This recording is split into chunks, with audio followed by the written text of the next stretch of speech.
आज हम संविधान दिवस के शुभ अवसर पर अपने कुछ विचार व्यक्त करने के लिए जुड़े हुए हैं।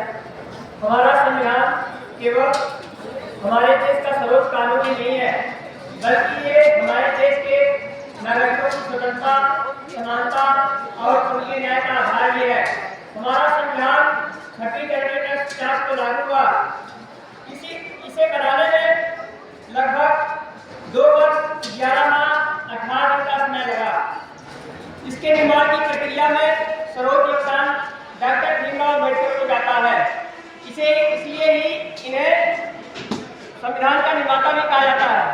हमारे संविधान की प्रस्तावना में समाजवादी, संप्रभु, धर्मनिरपेक्ष और लोकतांत्रिक शब्द जोड़े गए। हमारे देश के संविधान में नागरिकों को कुछ मूल अधिकार भी दिए गए हैं, जैसे समानता का अधिकार, स्वतंत्रता का अधिकार और धर्म की स्वतंत्रता का अधिकार। इसके अतिरिक्त हमारे संविधान में नागरिकों के कुछ मौलिक कर्तव्य बताए गए हैं, जिनका हमें पालन करना चाहिए।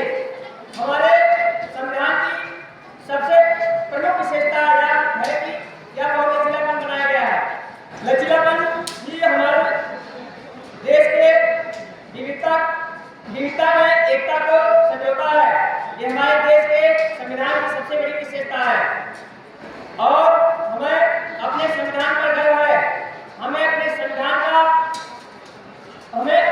का गर्व करना चाहिए और सम्मान करना चाहिए और उनके आदर्शों का पालन करना चाहिए, जिससे हमारा देश समृद्ध और विकास के रास्ते पर अग्रसर हो सके। एक संविधान की बात,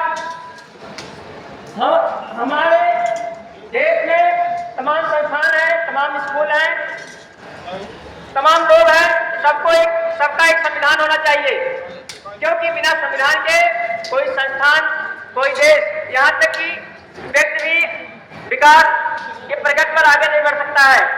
जैसे आपसे हमेशा कहा जाता है कि आप समय पर विद्यालय आइए, क्रमबद्ध व्यवस्थित ढंग से आप प्रेयर स्थल पर आइए, समय से आप होमवर्क करिए, कक्षा में